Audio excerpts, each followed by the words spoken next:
The rain pounded relentlessly on the windows of Parker's, a small restaurant on the outskirts of Portland. Maggie Thompson wiped her sweaty forehead with the sleeve of her uniform and looked at her watch. It was almost 10 in the evening. Another hour and she could go home. She mentally counted her tips for the day. With any luck, she'd be able to pay at least half of Theodore's medication bill this month. "Maggie, table 3. Linda, the shift manager, called out, nodding toward the window. Maggie sighed and headed toward the new customer. Her feet were buzzing after 12 hours on her feet, but she tried to keep a friendly smile on her face. As she approached the table, she noticed that the visitor was strangely dressed for the weather, a worn sweater, old jeans all soaked through. "Good evening, my name is Maggie. What can I offer you?" She took out a notebook, trying to ignore the unpleasant smell of wet clothes. The man looked up, and Maggie froze for a moment. Despite his unkempt appearance, his gaze was clear and penetrating. "Good evening." His voice sounded unexpectedly soft and intelligent. "Could I have a cup of hot coffee and today's soup?" At that moment, Carrie, another waitress, ran by and whispered, "Don't waste your time. He looks like a vagrant. He probably won't even be able to pay." Maggie ignored the words. Something in the man's eyes reminded her of her father in the last months of his life, when he returned from the war and could not find himself in peaceful life. "Of course, today we are having chicken noodle soup. I'll bring it with bread," she wrote down the order. "Would you like anything else?"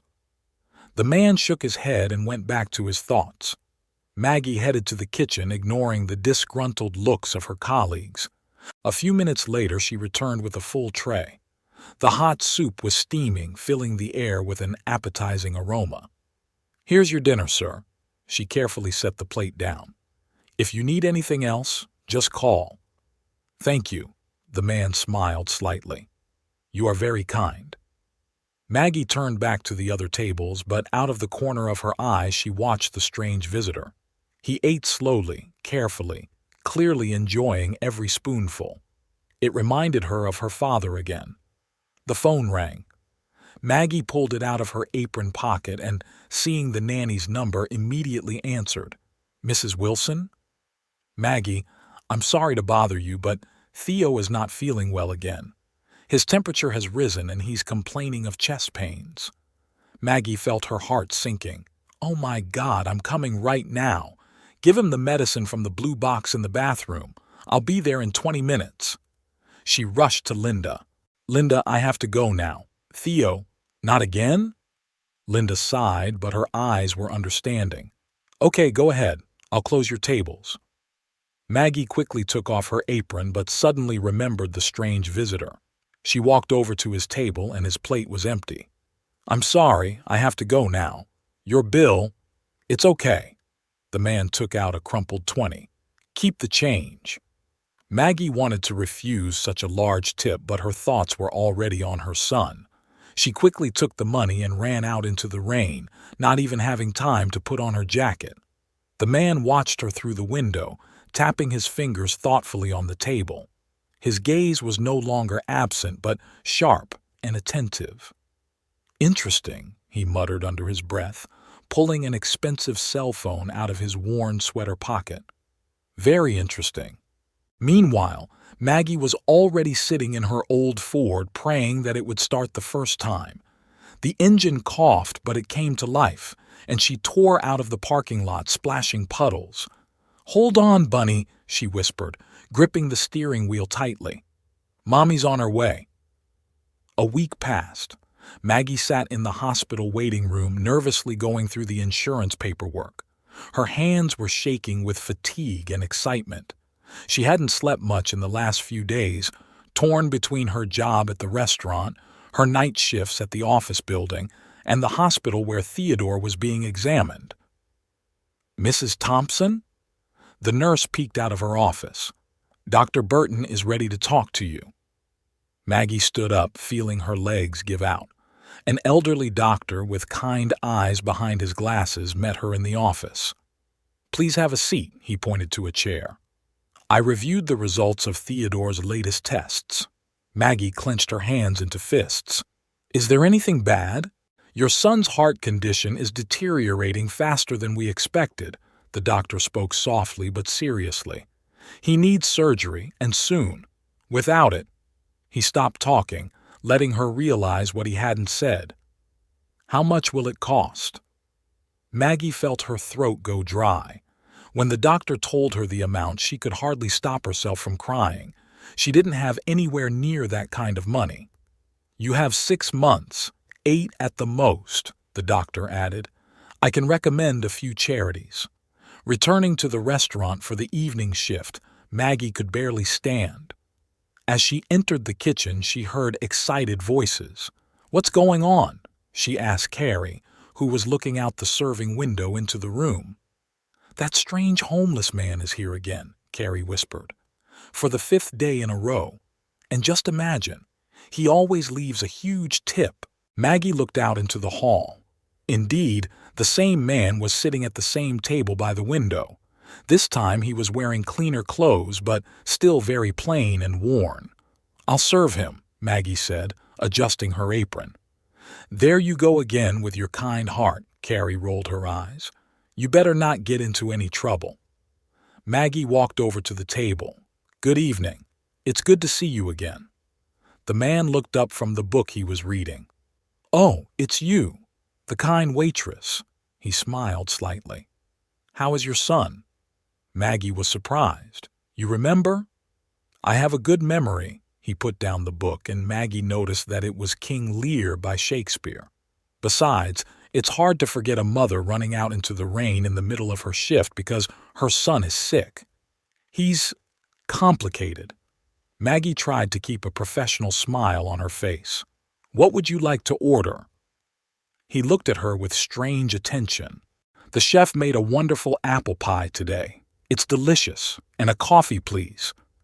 While Maggie was getting her order, Mrs. Parker, the owner of the restaurant, appeared in the room.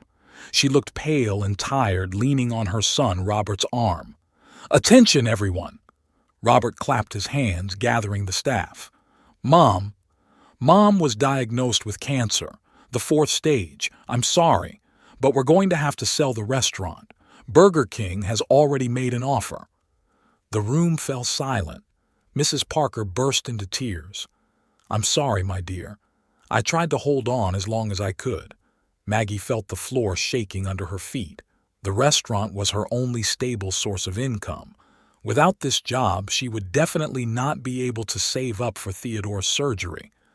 Turning back to the stranger's table, she tried to control the trembling in her hands. Your order, sir. Her voice trembled treacherously. Is something wrong? He asked, looking at her carefully. No, everything is fine. Maggie wiped her eyes. It's just, life can be complicated sometimes. That's for sure. He cut off a piece of pie. My name is Simon, by the way. Simon Craig. Nice to meet you, Mr. Craig. Just Simon. He took a sip of coffee. You know, this pie reminds me of the one my wife used to make. She died 3 years ago. Maggie didn't know what to say. There was such sincere longing in his voice that her heart sank. I'm sorry, she mumbled. Don't be. He shook his head. It's just that sometimes it's nice to meet someone who treats others with genuine kindness. It's rare these days. Suddenly a man in an expensive suit appeared in the room. He was looking around the room irritably. Excuse me, Simon said, suddenly tense. I have to go. He put $50 on the table. Keep the change. And hang in there, Maggie. Everything will work out somehow. He quickly left through the back door, and the man in the suit, not finding the man he was looking for, left as well. Maggie looked at the money, feeling that something was wrong with the story. But now she had more important problems. She had to look for a new job. She looked out the window where Simon Craig's figure was disappearing in the twilight and sighed. Another sleepless night of thinking about the future was ahead. Maggie was sitting in Mrs. Parker's office, looking at another job ad. 2 weeks of searching had yielded no results. None of them offered a sufficient salary or health insurance. In addition, Theodore needed more and more attention, and it was becoming almost impossible to combine two full-time jobs. "Are you still here?" Linda appeared in the doorway. "There's your strange visitor again." Maggie sighed and stood up. Simon had become an almost daily visitor over the past 2 weeks, and the staff had become accustomed to his presence. But today, something was different. Instead of his usual shabby clothes, he wore a neat business suit. "Good afternoon." Maggie approached the table, trying to hide her surprise. "You look different today." Simon smiled slightly. "I think it's time we had an honest conversation. Please, sit down." Maggie hesitantly sank into the chair opposite him.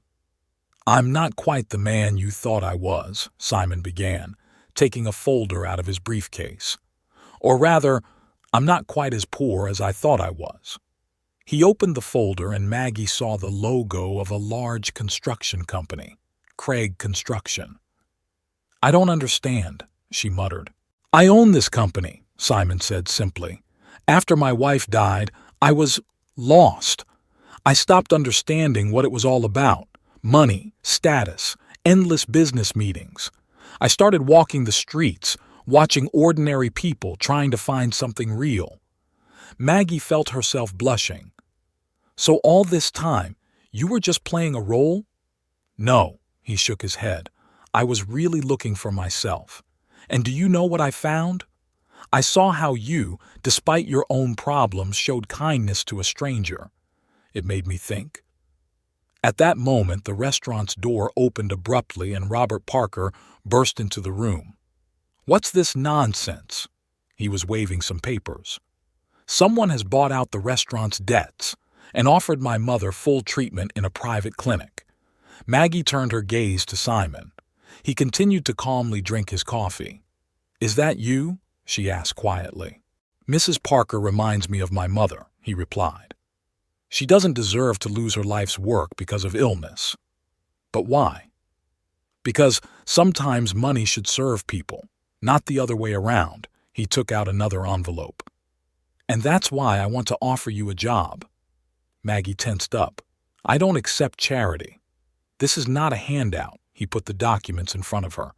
"I need an account manager, someone who understands people, who can empathize, and who can keep everything under control.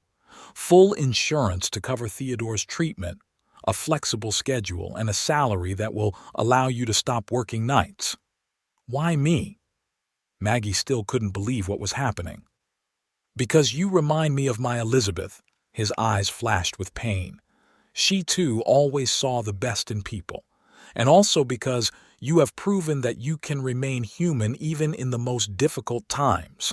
Suddenly, Maggie's phone rang. She looked at the screen and turned pale. "What is it?" Simon was worried. "Theodore," she whispered. "He's sick. The ambulance is taking him to the hospital." "I'll drive you." Simon stood up decisively. "My driver is waiting outside. We'll discuss the details of your contract on the way."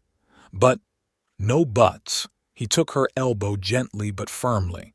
"Sometimes you just have to accept help, Maggie. For Theodore's sake." They stepped out into the bright spring sun.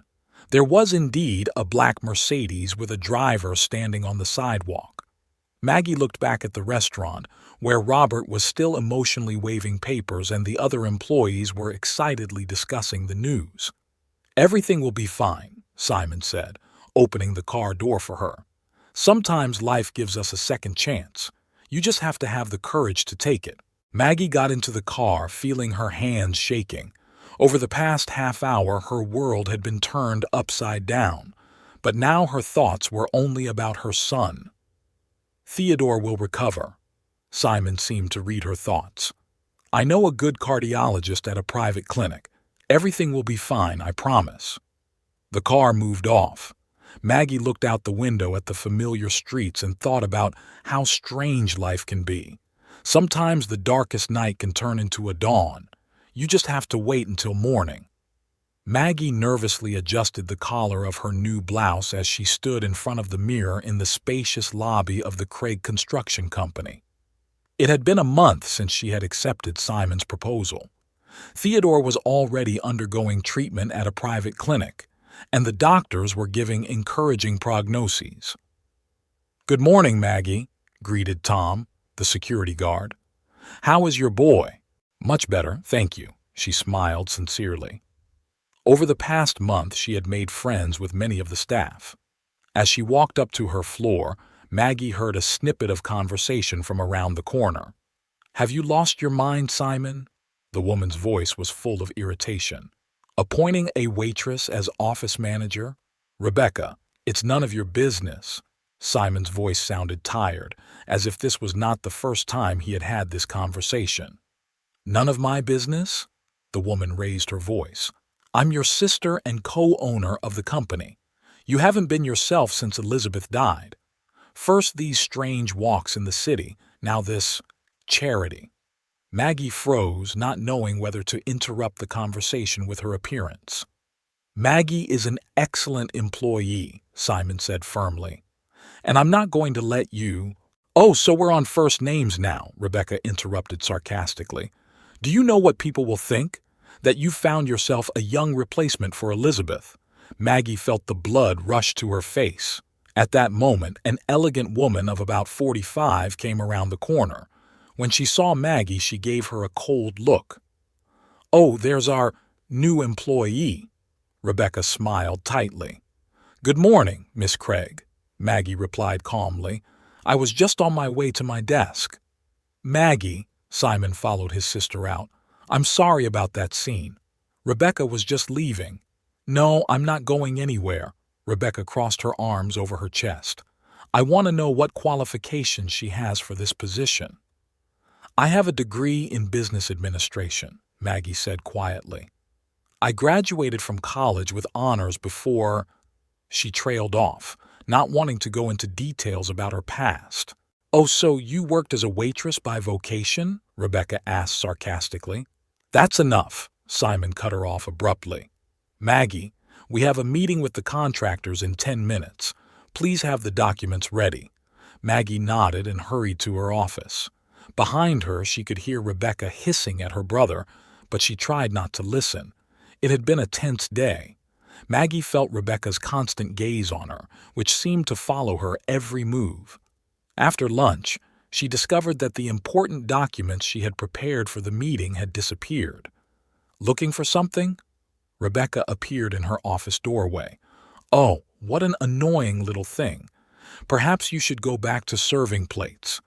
At least it's harder to lose something there." "I made copies," Maggie replied calmly, taking the second set of documents out of the safe. "Thank you for your concern." Rebecca's eyes narrowed. "Don't think you're so smart. I can see right through you. Simon may be blinded by his kindness, but I know people like you." "What kind of people?" Maggie felt her voice tremble. "People who take advantage of someone else's weakness. Do you think I don't see the way you look at him?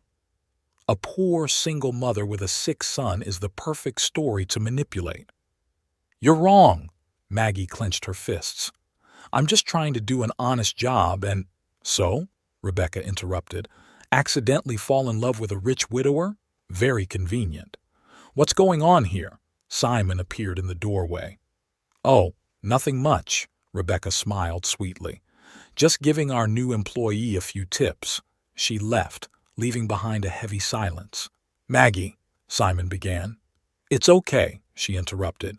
"We have a meeting in 5 minutes." That evening, sitting at Theodore's bedside in the hospital, Maggie tried to figure out what to do next. Her son looked much better. The blush had returned to his cheeks. "Mommy, when am I going to be discharged?" he asked, flipping through the book Simon had given him. "Soon, honey," she patted his head. "The doctors say you are responding very well to the treatment." "And you won't be working nights anymore?" Maggie felt her heart clench. "No, dear. I won't anymore." She looked at her son and realized that she would endure any trial for him, even Rebecca Craig with her poisonous words and distrustful glances. My phone vibrated in my pocket, a message from Simon. "Don't pay attention to Rebecca. You're a great employee and a great person. See you tomorrow." The autumn sun was shining down on the spacious office where Maggie was reviewing the quarterly reports. It had been 6 months since she started working at Craig Construction. A lot had changed in that time. Theodore had successfully undergone surgery and was back at school, although he was still under medical supervision. Suddenly, the door opened abruptly. Rebecca stood on the threshold, pale and shaking. "Where are the financial reports for the past year?" Her voice sounded tense. Maggie looked at her calmly. "In the archive, as usual." "What's wrong?" "Don't pretend." Rebecca came closer. "I know you've been digging through the files." At that moment, Simon entered the office with several people in business suits. "Ah, here you are, sister." His voice was unusually cold. "Meet the auditors from the tax office. They've taken a keen interest in some of the inaccuracies in our reports." Rebecca paled sharply. "I don't know what you're talking about." Simon put a folder on the table. "What about the fake construction contracts? Or maybe you can explain what happened to the $2 million from Elizabeth's charity fund." "Have you been following me?" Rebecca hissed. "No," Simon replied. "But when you began to react so aggressively to Maggie's appearance, I wondered why. It turned out that you were afraid that the new office manager, sorting through the documents, would stumble upon your fraud." Maggie sat there in disbelief. Rebecca was stealing from her own brother? "You wouldn't do that," Rebecca tried to pull herself together.